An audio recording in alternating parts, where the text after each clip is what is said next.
शांति। आज 19 तारीख के प्यारे बाबा के महावाक्य हैं। मुरली का सार है, मीठे बच्चे, सत्य पंडा आया है तुम्हें सच्ची सच्ची यात्रा सिखलाने के लिए।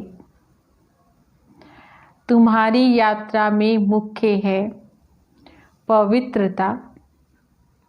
याद करो और पवित्र बनो। क्या करना है?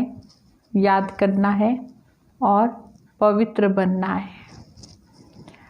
बाबा ने प्रश्न पूछा, तुम मैसेंजर व पैगंबर के बच्चों को किस एक बात के सिवाय और किसी भी बात में आर्ग्यू नहीं करने हैं? उत्तर है, तुम मैसेंजर के बच्चे सबको यही मैसेज दो कि अपने को आत्मा समझो और बाबा को याद करो, तो इस योग अग्नि से तुम्हारे विकर्म विनाश हो जाएंगे। यही ओना रखो, यही ध्यान रखना है।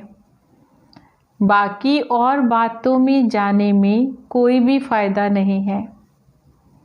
तुम्हें सिर्फ सभी को बाबा का परिचय देना है। बाबा क्या समझा रहे हैं? तुम्हें सिर्फ सभी को बाबा का परिचय देना है, जिससे वे आस्तिक बने।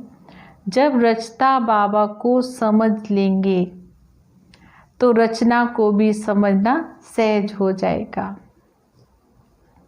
गीत है, हमारे तीरथ न्यारे हैं। ओम शांति। मीठे मीठे रूहानी बच्चे जानते हैं हम सत्य तीर्थवासी हैं और सच्चा पंडा और हम उनके बच्चे।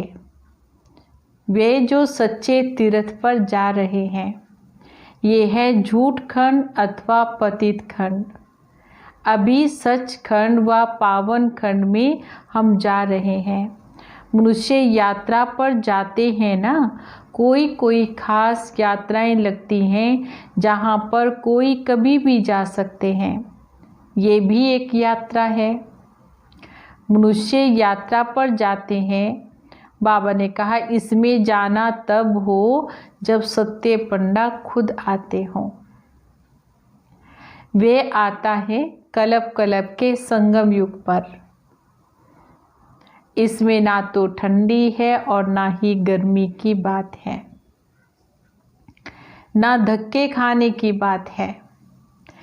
ये तो याद की यात्रा है। उन यात्राओं में भी सन्यासी भी जाते हैं। सच्ची सच्ची यात्रा करने वाले जो होते हैं वे पवित्र रहते हैं। तुम्हारे में भी सभी यात्रा पर है। तुम ब्राह्मण हो। सच्चे सच्चे ब्रह्मा कुमार कुमारियाँ कौन हैं जो कभी भी विकारों में नहीं जाते हैं? तुम्हारे में सभी यात्रा पर हैं।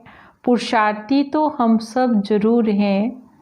बाबा ने कहा, मनसा संकल्प भले आए, मुख्य तो विकारों की बात है। कोई पूछे, निर्विकारी ब्राह्मण कितने हैं आपके पास? बाबा ने कहा, बोलो। ये कोई पूछने की ज़रूरत नहीं है।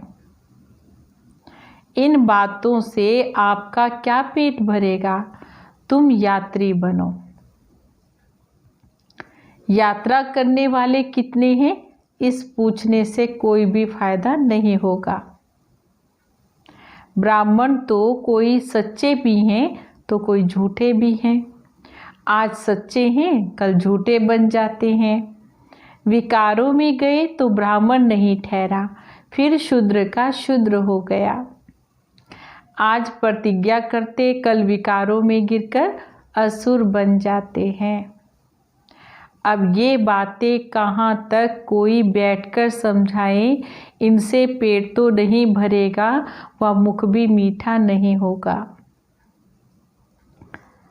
यहाँ हम बाबा को याद करते हैं और बाबा की रचना के आदि मध्य अंत को जानते हैं। किसको जानते हैं?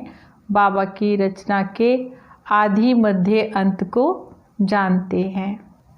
बाकी और बातों में कुछ रखा नहीं है। बोलो, यहाँ बाबा की याद सिखाई जाती है और पवित्रता मुख्य है। तो आज पवित्र बन फिर अपवित्र बन जाते हैं तो वह ब्राह्मण ही नहीं रहा। वे हिसाब कहाँ तक बैठकर तुमको सुनाएंगे। ऐसे तो बहुत गिरते रहेंगे माया के तूफानों में, इसलिए ब्राह्मणों की माला नहीं बन सकती है। हम तो पैगंबर के बच्चे पैगाम सुनाते हैं, मैसेंजर के बच्चे मैसेज देते हैं। अपने को आत्मा समझ बाबा को याद करो तो इस योग अग्नि से विकर्म विनाश हो जाएंगे। ये ओना रखना है। बाकी प्रश्न तो ढेर के ढेर मनुष्य पूछेंगे, सिवाय एक बात के और कोई बातों में जाने में तुम्हारा कोई भी फायदा नहीं। यहाँ तो ये जानने का है कि नास्तिक से आस्तिक, निधन से धन के हम कैसे बने। जो धनी से वर्षा पाए ये पूछो। बाकी तो सब पुरुषार्थी हैं।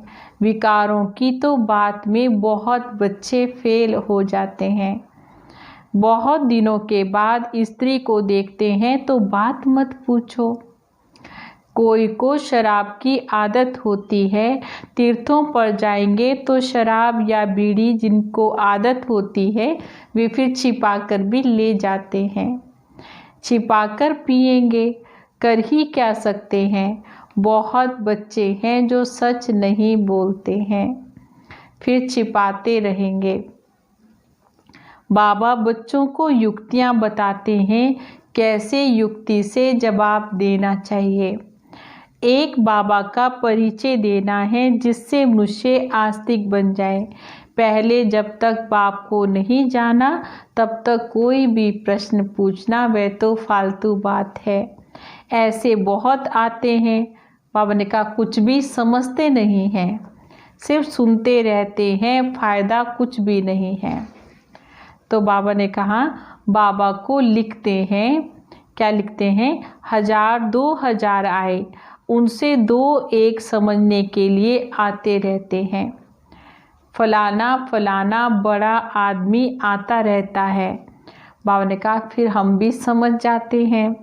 उनको जो परिचय मिलना चाहिए वे तो मिला ही नहीं है। पूरा परिचय मिले तो समझे ये तो ठीक कहते हैं।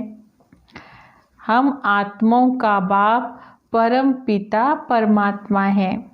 वे पढ़ाते हैं ना, कहते हैं अपने को आत्मा समझकर मुझ बाबा को क्या करो, याद करो। ये अंतिम जन्म पवित्र बनो। बाबा कहते हैं ये अंतिम जन्म पवित्र बनो। जो पवित्र नहीं रहते हैं उनको ब्राह्मण नहीं कहते हैं, उनको शूद्र कहेंगे। ये लड़ाई का मैदान है, झाड़ तो भरता ही रहेगा और तूफान भी लगते रहेंगे। बहुत पत्ते गिरते रहते हैं, कौन बैठ कर के गिनती करे। बाबा क्या कह रहे हैं कि कौन गिनती करेगा कि कितने पत्ते गिरे। सच्चे ब्राह्मण कौन हैं? सच्चे वे जो कभी भी शूद्र ना बने, अर्थात कभी अपवित्र ना हो, उनको कहेंगे। जरा भी किसी में उनकी दृष्टि नहीं जाती है। अंत में कर्मातीत अवस्था होती है। बड़ी ऊंची मंजिल है, मनसा में भी ना आए वे अवस्था तो अंत में आएगी। इस समय एक की भी ऐसी अवस्था है नहीं। इस समय सब पुरुषार्थी हैं, नीचे ऊपर होते ही रहते हैं। मुख्य तो आँखों की बात है। हम आत्मा हैं और इस शरीर के द्वारा हम पाठ के कल पहले मुआफिक फरमान दिया है कि अपने को आत्मा समझकर मुझ बाबा को याद करो। ये वही लड़ाई है। बाबा तो एक है, कृष्ण को बाप नहीं कहेंगे। कृष्ण का नाम डाल दिया है। रॉन्ग से राइट बनाने वाला तो बाबा है, तब तो उनको ट्रुथ कहते हैं। इस समय तुम बच्चे सारी सृष्टि के राज को जानते हैं। सत्युग में है डेटी डिनाइस्टी। रावण राज्य में फिर है आसुरी डिनास्टी। संगम युग तो क्लियर करके दिखाया है ना। ये है पुरुषोत्तम संगम युग, अर्थात पुरुषों से उत्तम बनाने वाला ये युग है। उस तरफ है देवताएं, इस तरफ है असुर। बाकी उनों की लड़ाई तो हुई नहीं है। लड़ाई तुम ब्राह्मणों की इस समय विकारों से है। इनको भी लड़ाई नहीं कहेंगे ना, सबसे बड़ा है काम विकार। बाबा ने कहा ये तो महाशत्रु है, इन पर जीत पाने से तुम जगत जीत बन जाएंगे। इस विष पर भी अबलाएं मार खाती हैं, अनेक प्रकार के विघ्न पड़ते रहते हैं। मूल बात तो पवित्रता पर है। पुरुषार्थ करते करते तूफान आते आते तुम्हारी जीत हो जाएगी, फिर माया भी थक जाएगी। कुश्ती में पहलवान जो होते हैं वे झट सामना कर लेते हैं। उन्हों का धंधा है अच्छी रीति पढ़कर जीत पाना। पहलवान का भी बड़ा नामाचार होता है, उनको भी इनाम मिलता है। तुम्हारी तो ये सब गुप्त बातें हैं। तुम जानते हो हम आत्माएं पवित्र थी, अभी तो अपवित्र बनी है, फिर हमको पवित्र बनना है। यही मैसेज सबको देना है। और कोई भी प्रश्न पूछे तुमको इन बातों में जाना ही नहीं है। तुम्हारा ये रूहानी धंधा है। हम आत्माओं में बाबा ने ज्ञान भरा था, बाद में प्रारब्ध पाई तो ज्ञान खत्म हो गया। अब फिर बाबा ज्ञान भर रहे हैं। बाकी नशे में रहो, बोलो, बाबा का मैसेज देते हैं कि बाबा को याद करो तो कल्याण होगा। तुम्हारा धंधा ही रूहानी है। पहली बात बाबा ने कहा कि बाबा को जानना है। वे किताब पढ़ते हैं, भगवान तो नॉलेजफुल है, उनको सृष्टि के आदि मध्य अंत की नॉलेज है। वे कुछ पढ़ा है क्या? बाबा ने क्या कहा, भगवान क्या पढ़ा है क्या? वे तो सब वेदों शास्त्रों को सब कुछ जानते हैं। बाबा तो सब कुछ जानते हैं, सारी दुनिया का समाचार भी बाबा के पास रहता है। उनको तो सृष्टि के आदि मध्य अंत की भी नॉलेज है। बाबा कहते हैं मेरा पाठ है बच्चों को समझाने का। ज्ञान और भक्ति का कॉन्ट्रास्ट और कोई बता नहीं सकते हैं। ये सब ज्ञान की बातें हैं, भक्ति को ज्ञान नहीं कहेंगे। सर्व का सद्गति दाता तो एक बाबा है। वर्ल्ड की हिस्ट्री तो जरूर रिपीट होगी। पुरानी दुनिया के बाद फिर नई दुनिया जरूर आनी है। तुम बच्चे जानते हो बाबा हमको फिर से पढ़ा रहे हैं। बाबा कहते हैं मुझे याद करो। जोर तो सारा इस बात पर है। बाबा जानते हैं बहुत अच्छे अच्छे नामी ग्रामी बच्चे इस याद की यात्रा में बहुत कमज़ोर हैं, और जो नामी ग्रामी नहीं बांदेलियाँ हैं, बाबा ने कहा वे तो गरीब हैं। वे याद की यात्रा में बहुत रहते हैं। हर एक अपनी दिल से पूछो मैं बाबा को कितना समय याद करता हूँ। क्या पूछना है अपने आप को कि मैं कितना समय बाबा को याद करता हूँ। बाबा कहते बच्चे जितना हो सके तुम मुझे याद करो। अंदर में बहुत हर्षित रहना है। भगवान हम बच्चों को पढ़ा रहे हैं तो बच्चों को भी कितनी खुशी रहनी चाहिए। बाबा कहते तुम पवित्र आत्मा थे, फिर शरीर धारण करते करते पाठ बजाते बजाते तुम बच्चे पतित बन गए हो। अब फिर तुम बच्चों को पवित्र बनना है, फिर वही दैवी पाठ बजाना है। तुम दैवी धर्म के हो ना। बाबा क्या कह रहे हैं, किसके हैं? तुम देवी देवता धर्म के हो। तुमने ही 84 का चक्र लगाया है। सब सूर्य सवेरे उठकर बुद्धि से कोई काम लें तो समझ सकते हैं। बच्चों को ही विचार सागर मंथन करना है। शिव बाबा तो नहीं करते ना, वे तो ड्रामा अनुसार कहते हैं जो कुछ सुना रहा हूँ ऐसे समझो, कल्प पहले मुआफिक जो समझाया था वही समझा रहा हूँ। मंथन तुम करते हो, तुमको ही समझाना है, ज्ञान देना है। देखो ये ब्रह्मा भी मंथन करते हैं, बीके को तो मंथन करना है, शिव बाबा को नहीं। मूल बात कोई से भी तुम्हें जास्ती टॉक नहीं करनी है। आर्ग्यू शास्त्रवादी आपस में बहुत करते हैं, तुमको तो आर्ग्यू नहीं करना है। बाबा क्या समझा रहे हैं, तुम्हें कोई भी आर्ग्यू नहीं करना है, तुमको सिर्फ पैगाम देना है। पहले सिर्फ मुख्य एक बात पर समझाओ और लिखाओ। पहले पहले ये सबक रखो कि ये कौन पढ़ाते हैं, सो लिखना है। ये बात तुम पिछाड़ी में ले जाते हो, इसलिए फिर संशय भी पड़ता रहता है। निश्चय बुद्धि ना होने के कारण बाबा ने कहा कुछ भी नहीं समझते हैं, सिर्फ कह देते हैं, बात तो ठीक कहते हैं। पहले पहले मुख्य बात ही ये है, रचता बाप को समझो, फिर रचना का राज समझना है। मुख्य बात गीता का भगवान कौन है, तुम्हारी विजय भी इनमें ही होनी है। पहले पहले कौन सा धर्म स्थापन हुआ, पुरानी दुनिया को नई दुनिया कौन बनाते हैं, बाबा ही आत्माओं को नया ज्ञान सुनाते हैं, जिससे नई दुनिया स्थापन हो रही है। तुमको बाबा और रचना की पहचान मिलती है। पहले पहले तो अलग पर पक्का, बाबा ने कहा पक्का पक्का क्या कराओ, ये पक्का कराओ, बादशाही तो तुम्हारी ही है। बाबा से ही हम बच्चों को वर्षा मिलता है। बाबा को जाना और वर्षे के हकदार बन गए। बच्चा जन्म लेता है, माँ बाप को देखा, बस उसको क्या पक्का हो जाता है, ये मेरे माता पिता हैं। माँ बाप के सिवाय फिर कोई के पास नहीं जाता है, क्योंकि माँ से ही दूध मिलता है ना, ये भी ज्ञान का दूध मिल रहा है।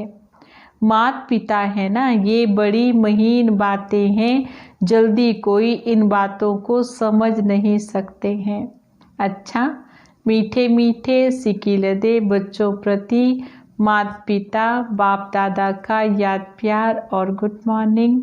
रूहानी बाप की रूहानी बच्चों को नमस्ते। हम रूहानी बच्चों की रूहानी बाप दादा को दिल व जान सिकवा प्रेम से नमस्ते नमस्ते नमस्ते जी। गुड मॉर्निंग बाबा। धारणा के लिए मुख्य सार है, सच्चा सच्चा पवित्र ब्राह्मण बनना है। सच्चा सच्चा पवित्र ब्राह्मण बनना है। कभी शूद्र बनने का मनसा में भी ख्याल ना आए। कभी भी बाबा ने क्या कहा, शूद्र बनने का मनसा में भी ख्याल ना आए, जरा भी दृष्टि ना जाए, ऐसी अवस्था बनानी है। और दूसरी पॉइंट है, बाबा जो पढ़ा रहे हैं वे समझानी बुद्धि में रखनी है। जो विकर्म करने की आसुरी आदतें पड़ी हुई हैं, जो विकर्म करने की आसुरी आदतें पड़ी हुई हैं, उन्हें मिटाना है और पुरुषार्थ करते करते संपूर्ण पवित्रता की ऊंची मंजिल को प्राप्त करना है। पुरुषार्थ करते करते संपूर्ण पवित्रता की ऊंची मंजिल को प्राप्त करना है। और वरदान है, प्रवृत्ति में रहते, परवृत्ति में रहने वाले निरंतर योगी भव। प्रवृत्ति में रहते, परवृत्ति में रहने वाले निरंतर योगी भव।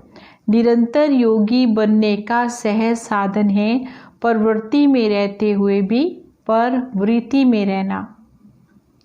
परवृत्ति अर्थात आत्मिक रूप। जो आत्मिक रूप में स्थित रहता है वे सदा न्यारा और बाप का प्यारा हो जाता है। कुछ भी करेगा लेकिन उसको ये महसूस होगा जैसे ये काम नहीं किया लेकिन ये खेल किया। तो प्रवृत्ति में रहते आत्मिक रूप में रहने से सब खेल की तरह सहज अनुभव होगा, फिर बंधन भी नहीं लगेगा। सिर्फ स्नेह और सहयोग के साथ शक्ति की भी एडिशन कर लो तो हाई जंप लगा लेंगे। और आज का स्लोगन है, बुद्धि की महीनता अथवा आत्मा का हल्कापन ब्राह्मण जीवन की पर्सनैलिटी है। बुद्धि की महीनता अथवा आत्मा का हल्कापन ब्राह्मण जीवन की पर्सनैलिटी है। ओम शांति।